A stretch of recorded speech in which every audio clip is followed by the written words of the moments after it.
All right. How y'all doing? All right. Ready to talk money? All right. All right. So I have something to sell you. I know now all of a sudden I went silent, right? Here's the only thing I got to sell you on.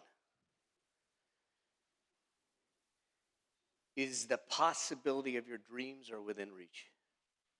Everything we're going to talk about today is really about that. It's really about this whole idea that all those dreams that seem to have gone out of reach, that you think maybe are in the darkness, it's time to dust them off. I truly believe that financial independence is a birthright. We just need to understand how to claim it. So we're going to walk through some things today. I've got a lot of stuff I want to cover to try and help you out with this whole process. And look, money is a challenging subject to talk about because people seem to demonize it. But it's with money that we have the opportunity to change movements, to change communities, to change society, to change our lives, to create legacy in the moment. So when we look at this, I want to talk about the 4 wealth principles for today's affluent entrepreneurs. Now, I talk about the term affluence, and a lot of people confuse affluence with opulence. They're not the same. See, affluence, in my mind, has 4 aspects to it. It's not about luxury. It's about living.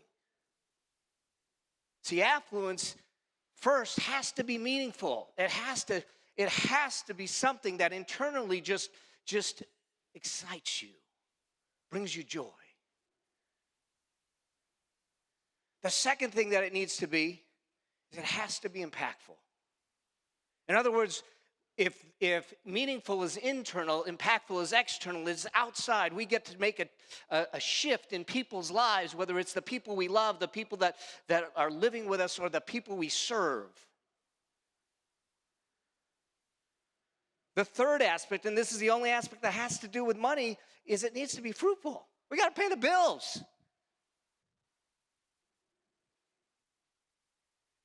And the fourth, to be an affluent life, is it needs to be peaceful. Peace comes from the fact that you're living your life in alignment with what your beliefs are, what you were called here to do, what you were meant to do, in alignment with your values. That every day you wake up and you show up, and to know that the people in your life are taken care of. They introduced me, you don't need to worry about this. I'm a CPA. My son thinks that CPA stands for can't pass again. So my wife thinks it stands for constant pain in the, well, you can complete it. I'm just looking at the chat up there, chat.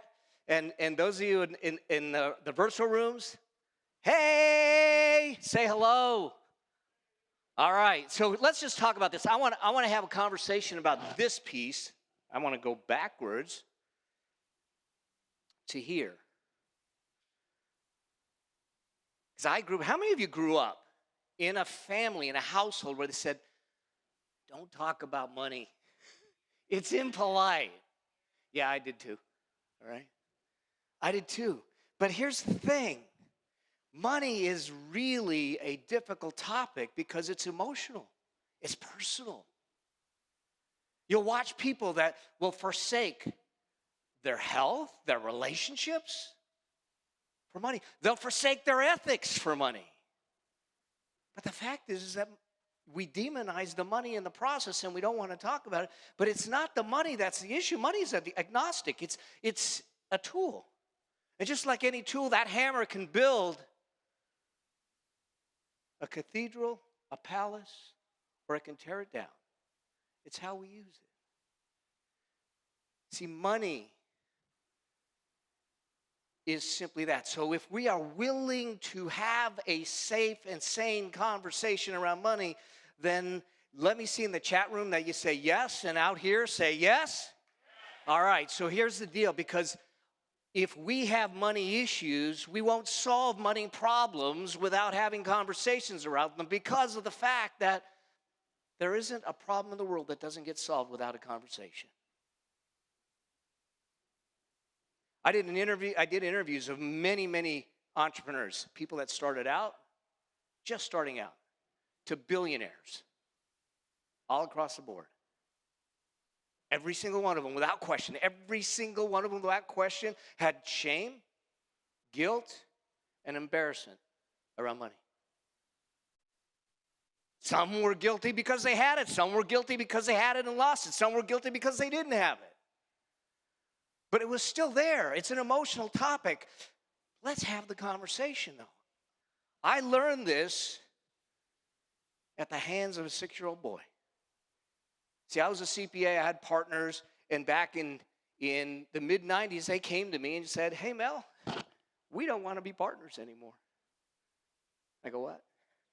They pushed me out the door. I had no clients. I had no client backlog. I had no cash flow. It was $300,000 in debt. But I had a purpose. That purpose is this little boy. That's my son. He came to live with me. At 5.5 years old, I became a single full-time dad. So it was the same year that they pushed me out the door. I sat back and I said, the greatest gift that I was given is to be a dad. And here I am with no job, no work, in debt. How am I going to do this? So I did what most entrepreneurs do. I got on the treadmill. I put my head down. I started running. I thought I was doing the right thing because all of a sudden I started getting clients and I started getting cash flow and things were going well. And Jeremy comes running in from school one day and he says, Daddy, Daddy, Daddy, I drew a picture of your school today. Now I was excited. He was excited. I knelt down. I grabbed this picture and this is what it looked like. I was screwing it up. Yeah, exactly. Wow. See, I could have looked at Jeremy at that point, and I almost did, and said, hey, but kid, this is how we keep the roof over our heads. This is how we get to do the things that we want to do. The profits, we need the profits so we can do those things. And in his eyes, though, he didn't care about my profits. He cared about my presence. And in that moment is when I realized, because I had a whole lot of people in my ears sitting back saying, Mel, you got to get work-life balance. And I go, okay. But work-life balance, got a secret for you. It's a myth. It's a myth. Because balance insinuates that what you're going to do is you're going to have one weight over here, you're going to have a counterweight over here, and they're forces that are working against each other. You can't live in a work bucket for 8 or 10 hours and then go home and expect to live in a different personality. It's not about work-life balance. It's about work-life harmony.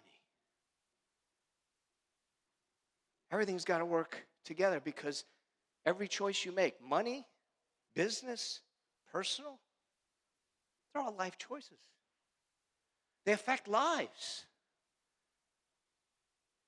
So I had to look at it through those eyes. That's when I started to look at money differently, business differently. I say, how do I create a business and a financial standing that allows me to take care of and cherish the gift that I was given of fatherhood, to build a business that gave me the freedom to take care of that gift. And so that's where all of what I'm doing comes from. And it came full circle to me why the importance of this was about 3 years ago. See, 3 years ago, a little less than 3 years ago, I stepped off this plane. That's a G5. If you've never flown on a G5, you got to do it at least once in your life and hope that someone else pays for it.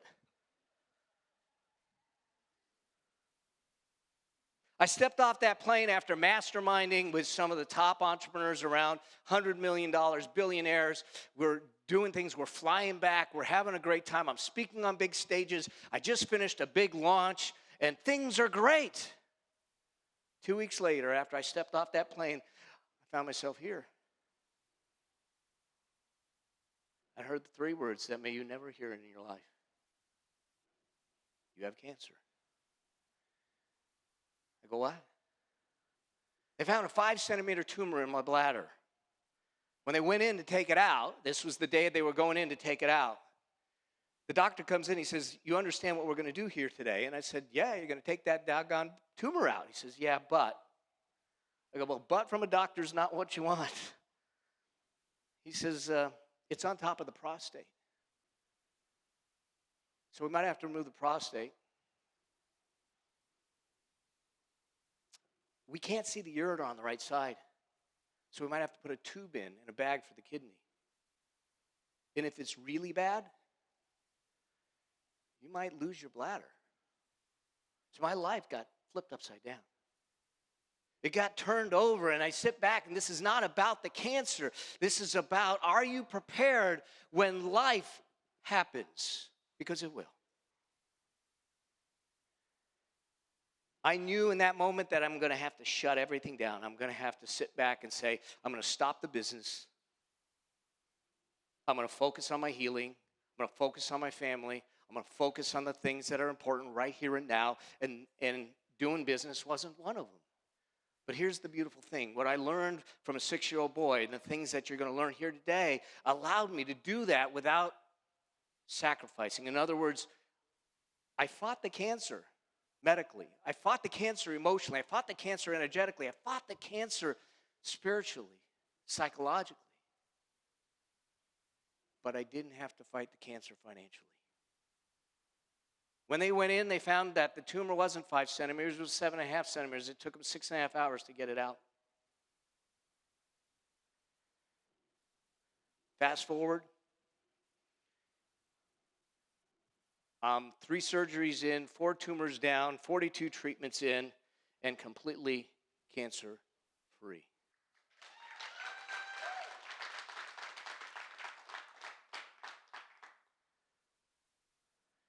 The point is this. It really isn't about the money.